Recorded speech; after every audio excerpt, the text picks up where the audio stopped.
The farm in Rushville was settled by Robert McCreery. That would have been my grandfather John's great-grandfather.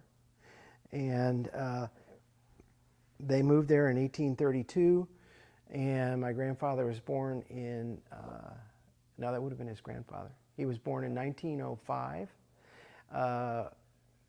This is John McCreery. This is John McCreery, Okay. and he had 3 siblings.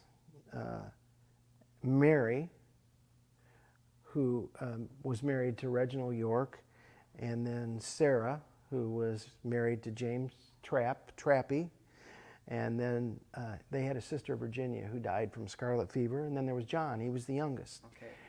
Now you mentioned Reginal York and you mentioned Trappy and then your grandfather. And these, if I remember right, these were the original owners of Macomb. What brought them together? How did these 3 young men happen to come together and decide to get into the car business? Very interesting. My grandfather attended Culver Military Academy, came back at like age of 18, 19 years old. You know, his mother, Fanny McCreery, she ruled the family. She was the boss. Fanny McCreery lived to be 98, and she was the chairman of the board, basically. And that was when he came back. He was born in 5. When he came back, the automobile industry was just, Henry Ford had come out with the Model Ts, and Chevrolet was a burgeoning new company. And my grandfather talked to his mother and said, I think automobiles is going to be the way to go. And so my grandmother said, well, my son and my 2 remaining daughters, they need to be involved in something that is going to be successful for their families.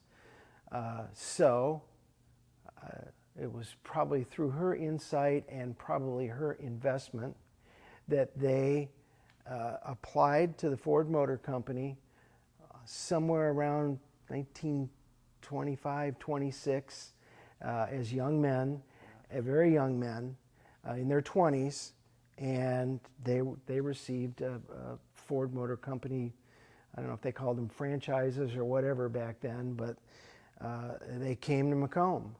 And for a while, when my grandmother and my grandfather were first married, they lived in Industry. And he would drive his Model T from Industry to Macomb. And I heard all kinds of crazy stories about Model Ts and throwing the hood up in the air and trying to figure out why it died halfway between here and Industry. But it wasn't because it was a Ford. No, it wasn't because it was a Ford.